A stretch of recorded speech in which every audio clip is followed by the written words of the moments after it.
එතකොටම චින්ජුගේ කාමරෙන් phone එකක් රින් වෙන සද්දයක් ඇහෙනවා. සවිතා චින්ජුගේ කාමරයට යන්න හදද්දි චින්ජු දුවලා ඇවිත් හංගලා තිබුණ ෆෝන් එක අරගෙන දුවනවා. සවිතාත් චින්ජු පස්සෙන් දුවනවා. චින්ජු සවිතාගේ අතට ෆෝන් එක ගන්නෙ නැති වෙන්න ෆෝන් එක පොළවේ ගහලා කඩලා දානවා. සවිතාට හිතා ගන්න බැරි වෙනවා චින්ජු ළඟට ෆෝන් එකක් ආවේ කොහොමද කියලා.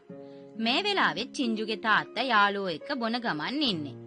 පහුවදා චින්ජු අම්මගේ හිත හදන්න අම්මට කියනවා එයා එක්ක අම්මා තරහ වුණත් එයා අම්මව සතුටු කරන්න හොඳට පාඩම් කරලා සම්පූර්ණ ලකුණුම අරගන්නවා. ඒ ඇරෙන්න එයා වෙන කිසිම දෙයක් ගැන හිතන්නේ නැහැ කියලා.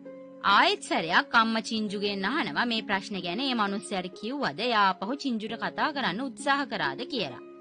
එතකොට චින්ජු එයා යාළු වෙලා හිටපු ඒ පිරිමි ළමයාගේ ෆෝන් නම්බර් එක අම්මගේ ෆෝන් එකේ ඩයල් කරලා කියනවා එයාටම කතා කරලා චින්ජු ආපහු එයාට කතා කරාද කියලා අහන්න කියලා. චින්ජුට පේන්නේ ඒ ළමයා එක්ක කතා නොකරට සවිතාගේ ෆෝන් නම්බර් එක සේව් කරගන්නවා. මේ සිද්ධියට චින්ජු අම්මා එක ටිකක් තරහින් ඉන්නේ. මේ අතරේ සවිතා මේ සිද්ධිය ගැන චින්ජුගේ තාත්තට කියනවා. ඒත් සවිතාට තරම් මේ සිද්ධිය ගැන ලොකු බයක් චින්ජුගේ තාත්තට ඇති වෙන්නේ නැහැ. එයාට බයක් ඇති වෙන්නේ මේ ගෙදර ඉන්න මීයෝ ගැන විතරයි. දවසක් සවිතා එයා සේව් කරගත්ත චින්ජුගේ බොයිෆ්‍රෙන්ඩ්ගේ නම්බර් එකට කෝල් කරනවා. ඒත් ඒ නම්බර් එක වැඩ කරන්නේ නැහැ.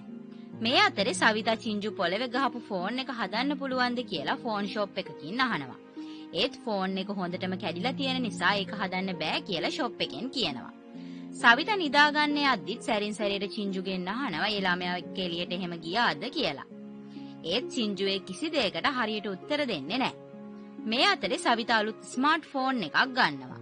අලුත් ෆෝන් එක ගත්තට පස්සේ ඒකේ තියෙන දේවල් ඉගෙන ගන්න සවිතාට පුදුම උනන්දුවක් ඇති වෙනවා. අම්මගේ අලුත් ෆෝන් එක දැකලා චින්ජුට ගොඩක් සතුටු හිතෙනවා. චින්ජු අම්මට Facebook හදලා දීලා සෙල්ෆියක් අරගෙන සවිතාගේ ප්‍රොෆයිල් පික්චර් එකට ඒකත් දාලා දෙනවා. පහුවදා චින්ජු ක්ලාස් ගිහින් එද්දී යාගේ බොයිෆ්‍රෙන්ඩ් අකිල් මගදී ආව නතර කරගන්නවා. චින්ජුගේ බොයිෆ්‍රෙන්ඩ් උනාට එයා චින්ජුට වඩා ගොඩක් වයසින් වැඩිමල් කෙනෙක්.